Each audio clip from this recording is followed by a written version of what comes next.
This is the AEW Collision September 14, 2024 full show results video which takes place at Nutter Center in Fairborn, Dayton, Ohio. The show starts with Jack Perry driving up in a bus that says Scapegoat on it, and he gets out smoking and drinking and rearing for a fight.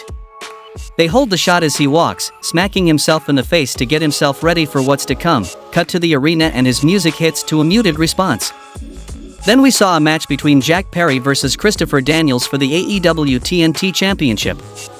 In the end, Daniels goes for the Angel's wings, but Perry counters into a near fall, only for the fallen Angel to catch him with a near fall of his own.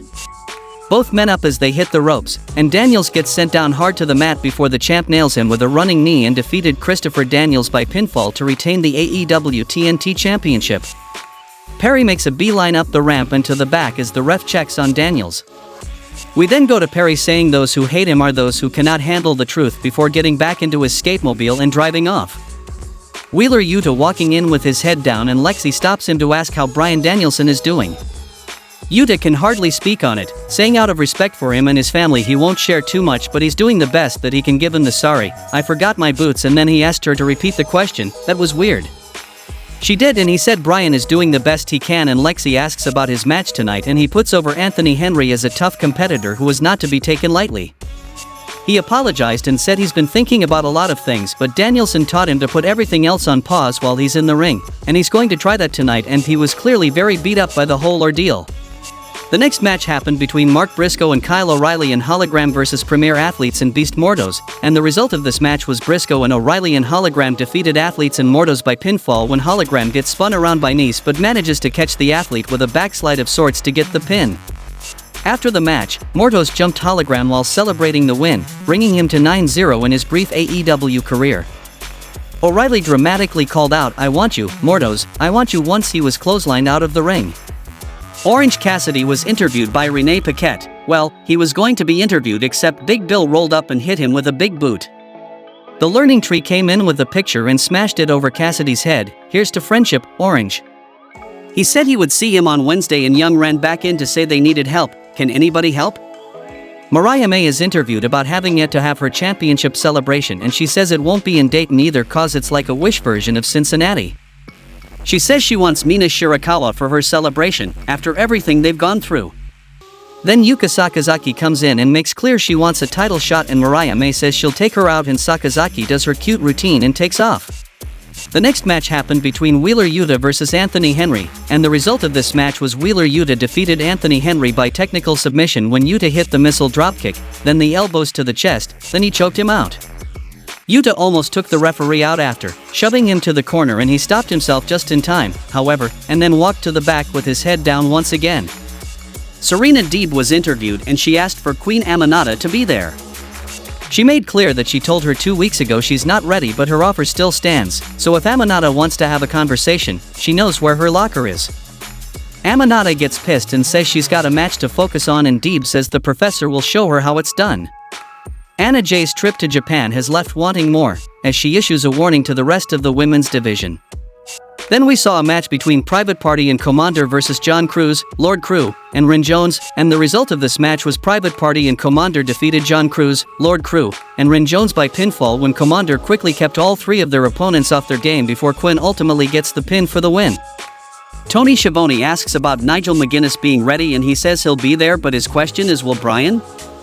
He thinks if he doesn't show up it won't be because of his condition, it will be because Danielson is afraid of him. He cut to a video he narrated over, telling the story of a major feud they once had in Ring of Honor many years ago, and he claimed no one has beaten Bryan so brutally, convincingly, so thoroughly the way he did all those years ago. It's been 16 years now, and Nigel claims he's in the best shape of his life, and Danielson is nothing more than a physical wreck. He will leave with the AEW World title either way, but if he does show up, Nigel pledges to end his career. Schiavone ends the segment by saying they hope to hear from Danielson very soon. The next match happened between Serena Deeb versus Yuka Sakazaki, and the result of this match was Yuka Sakazaki defeated Serena Deeb by pinfall when she pulled Deeb to the middle of the ring, setting up for the Magical Girl splash off the top rope for a pinfall victory. That puts her on a 9-match winning streak, says Schiavone, and May was infuriated by this, ditching the headset to meet Yuka at the top of the ramp with a cheap shot from behind. May tried Storm Zero, but Yuka got out and super kicked her head off. May was left distraught to end the segment. We see Action Andretti, Top Flight, and Leo Rush walking around and they argue about their recent lack of success and the amount of potential they have.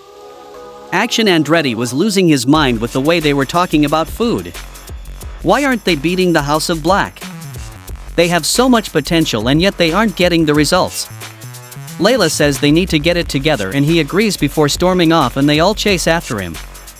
We saw a video of Outrunners, and it says, we get a good, long look at the Outrunners, the youngest men alive, training at a local gym to get in fighting shape, and if you haven't seen the Outrunners, you haven't seen nothing yet. The next match happened between Bang Bang Gang vs Cage of Agony, and the result of this match was Bang Bang Gang defeated Cage of Agony by pinfall. Serena Deeb was shown being asked about her match not going as planned and she was clearly pissed and Queen Amanada walked up and snottily asked her, so is that how it's done? Then it was her turn. The next match happened between Queen Amanada vs Robin Renegade, and the result of this match was Queen Amanada defeated Robin Renegade by pinfall with a big headbutt.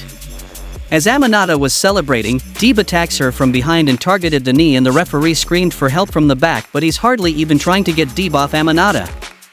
As she cranks a single leg crab and she lets go when multiple officials hit the ring to protect Amanada, who is left holding her knee in agony.